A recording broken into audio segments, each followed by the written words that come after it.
النهارده الجمعة والساعة 7 بالليل وده معناه نشرة لاوندي. يعني اهلا بيكم بالتكنولوجيا في نشرة لاوندي.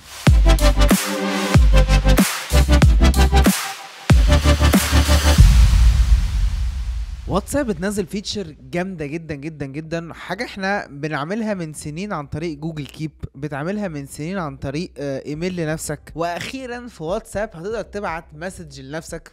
ايوه، تقدر انت تدوس على انشاء رساله جديده create new message، بعد كده تختار message yourself ابعت رساله لنفسك. بالاضافه لكده تقدر انت تدور بالتاريخ جوه الرسايل، وتقدر انت تعمل كمان دراج ودروب لحاجات من الويب جوه الواتساب. الموضوع ده يا جماعه روش جدا جدا جدا. تيجوا نوريكم لايف كده الكلام ده بيشتغل ازاي. تعال بص كده. هنفترض مثلا انت جوه الجاليري عندك ولقيت صوره مثلا عجباك، مثلا الصوره دي عجباك قوي، فتاخدها مثلا، تاخد دي كمان معاها، تاخد دي كمان مثلا، بعد كده تروح الواتساب. فين واتساب؟ تروح الواتساب، تروح سايبهم، بعد كده تروح باعتهم. موضوع روش جدا وجامد جدا والصراحه ممتع. طبعا اليومين اللي فاتوا كلنا سمعنا عن اختراع الشات جي بي تي، حاجه كده غريبه بتبعت لها رسائل وبترد عليك تقول لها عايز اشوف قطه على القمر وهي بتلعب جولف، هيعمل لك الصوره الغريبه دي هيركبها لك. وطبعا ده بالاضافه للحاجات الاي اي الموجوده فيه واللي هو بيرد عليك ومش عارف ايه. في حاجه بقى حصلت الاسبوع اللي فات جديد، واحد ديفلوبر كده ذكي شويه قدر يربط الشات جي بي تي كبراوزر بسيري في الايفون، ومش بس كده، ده ربطها وربطها كمان بالسمارت هوم سيستم بتاع بيته، وبقى يقول لها انا داخل انام، اظبطي لي درجه حراره التكييف على درجه حراره تفتكري ان هي تكون مناسبه بالنسبه لي، فتروح ظابطه درجه حراره التكييف على 19. بيقول للاسيستنت انا قاعد في الاوفيس بس انا حاسس ان ده مظلمه سنه، انت ايه رايك اللي يحصل؟ فتروح منوره انوار الاوفيس. الموضوع مش اللي هو لو سمحتي تيرن اون اوفيس لايتس، فتروح فاتحه الاوفيس لايتس، او مثلا تيرن اون اوفيس سوفت لايت، مش كده خالص. الموضوع بقى فيه راي، الموضوع بقى فيه وجهه نظر للاي اي، ودي حاجه مرعبه. الموضوع اصلا بيكون صعب عليك كبني ادم. انا لو ماما قالت لي افتح تكييف الاوضه مثلا على درجه حراره انا احبها 24 كويس ولا اسخن ولا اسقع، يعني قولي لي، انا مش هعرف يعني لو سمحتي قولي لي اعمل ايه. ازاي الاي اي بيكون راي وبيختار ده؟ دي حاجه غريبه، دي حاجه ما شفناهاش قبل كده، وكون اللي هي تتربط باسيستنت ويكون ليها صوت دي حاجه مرعبه. وعلى ذكر السمارت هوم سيستم والحاجات دي، فابل داخله السمارت هوم بزنس بس بطريقه مختلفه شويه. طبعا كلنا عارفين الابل هوم بود السمارت سبيكر بتاعت ابل، ولكن هم شايفين ان احنا ممكن ندخل بحاجه مختلفه شويه، وهي بجهاز اوريدي عندنا، وهو الايباد. الايبادز القديمه اللي هي ايباد مثلا 4، ايباد 3، ايباد 2 بقوا بطاء جدا، بقى عباره عن شاشه حلوه، شاشه تصميمها كويس، حجمها كبير، سطوعها كويس جدا جدا جدا، وفرونت كاميرا معقوله موجوده جوه الجهاز. طيب بس الجهاز ده معظم ابلكيشنز بقت بطيئه، نعمل فيه ايه؟ نحوله لسمارت سبيكر. ده بالظبط المنتج اللي احنا متوقعين الفتره الجايه، او سوفت وير ابديت هيجي لاجهزه ايبادز قديمه هيحولها لاجهزه سمارت هوم ذكيه، جهاز تحطه على الرف وتنساه وتقول له يا سيري شغلي النور، اقفلي النور، اعملي مش عارف ايه. وده لو انت فكرت فيها دي حاجه ذكيه جدا يا جماعه. ايباد 2 بيتباع النهارده في المولات الحاجات المستعمله باقل من 1000 جنيه مصري، بس جهاز بطيء جدا ما بيهولش استخدام. فده لو اتحول لجهاز يكون شاشه منوره 24 ساعه وتكلمها، ده يبقى جهاز تحفه.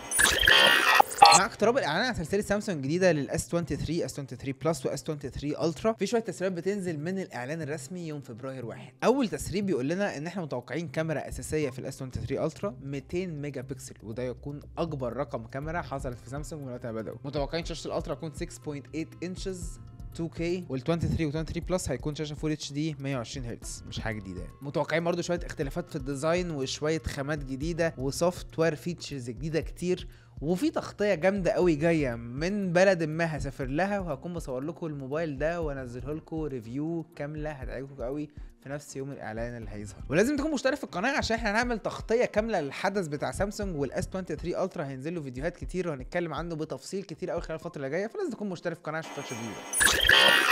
واخر خبر معانا النهارده، وده خبر من الجيش الامريكي، ولكن ركز معايا عشان هو غريب شويه. طبعا كلنا عارفينه، اتليست انت جربت نضاره واقع معزز او واقع افتراضي، تلبس نضاره كده وتقعد تلعب بيت سيبر في الجو وتقطع بطيخ وتعمل حاجات غريبه، او على الناحيه الثانيه تعمل بيه حاجات تعليميه او تكونكت مع اصحابك في الميتافيرس والحاجات الغريبه اللي مؤخرا بقت تحصل دي. انا مش جاي اكلمكم على نضاره من هذا القبيل تماما، انا جاي اكلمكم على اختراعات من شركه مايكروسوفت مخصصه للجيش الامريكي فقط، وما بتتباعش في اي حته بره، وسعر النضاره الواحده منها $68,000.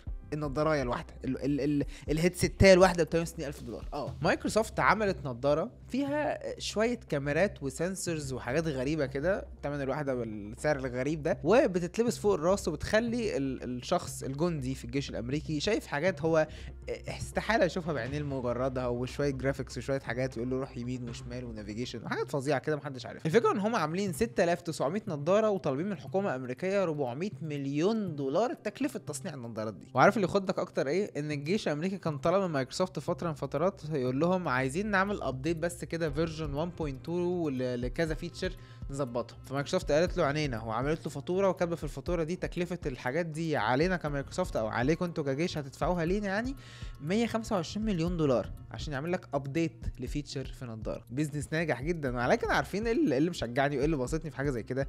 هي حاجه ريفلكشن بسيط جدا كنت شاركت بيه على الفيسبوك، وهو الجيش الامريكي بيشتغل مع شركات امريكيه فقط. يس بيدفع ملايين الملايين، ولكن بيدفع ملايين لايه؟ لشركه امريكيه فلوسها جوه امريكا، فالفلوس ما خرجتش بره، فلوس في بلده. لما هواوي كبرت قوي في امريكا وبدات اللي هي تنافس الشركات الامريكيه وتستحوذ على قيمه سوقيه كبيره جدا، امريكا خلعتها. تخيل معايا كده لو الجيش المصري استخدم افكار وموارد شباب مصريين جامعيين او شركات محليه عامله افكار فظيعه تستخدم في الجيش. انت متخيلين ده هيوفر مليارات المليارات قد ايه؟ دي حاجه فظيعه، دي حاجه تحفه. وبس كده، دي كانت نشره النهارده. لو عجبك الفيديو لازم تعمل لايك، تشترك في القناه وتفعل زر الجرس، واشوفكم في الفيديو الجاي.